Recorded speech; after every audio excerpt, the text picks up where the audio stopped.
కలిసి ఈ కార్యక్రమంలో మీరు పాల్గొనవచ్చు. అక్కడ బుక్ ఉంది, ఆ బుక్ మీకు ఇస్తాము, మీరందరూ రాసి ఇవ్వండి, తీసుకురండి.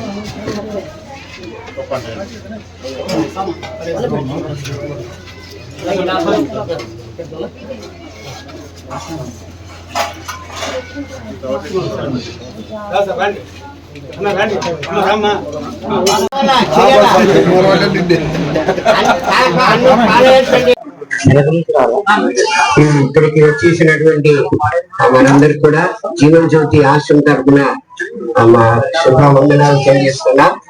అలాగే మీరు అందరికి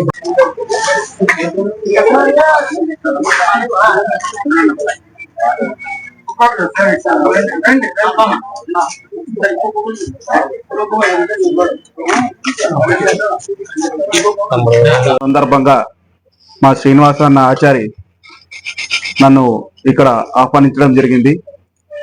ఇటువంటి మంచి కార్యక్రమాన్ని నన్ను ఆహ్వానించి నా జన్మదినం సందర్భంగా ఇంతమంది వృద్ధులకు అన్నదానం చేపిస్తున్నందుకు నా ప్రత్యేక ధన్యవాదాలు అన్న. ఫస్ట్ ఇంకొక విషయం ఏంటంటే, మనం మన ఇంట్లోనే మన పేరెంట్స్ ఒకరు 2 రోజులు 3 రోజులు ఏదైనా జ్వరం వచ్చింది, జబ్బు వచ్చింది, అది వచ్చింది, ఇది వచ్చింది అంటే మనం విసుకుంటాం.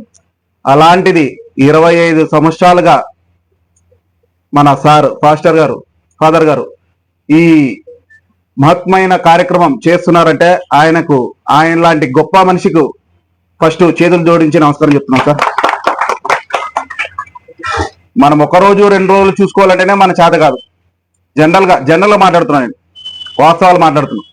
అలాంటిది ఈయన 25 ఇయర్స్ నుంచి అనేక మంది వృద్ధుల్ని సొంత తల్లిదండ్రులా చూసుకుంటూ వాళ్ళకి ఏ కష్ట సుఖం వచ్చినా, ఏ జబ్బు వచ్చినా, ఇంకొకటి వచ్చినా, ఇప్పుడే చెప్పారు 59 మంది ఇక్కడే ఈ ఆశ్రమంలో చనిపోయారని చెప్పేసి వాళ్ళకు దాన సంస్కారాలు అన్ని చేస్తూ ఉన్నారంటే చాలా పెద్ద మనసు సార్ మీది.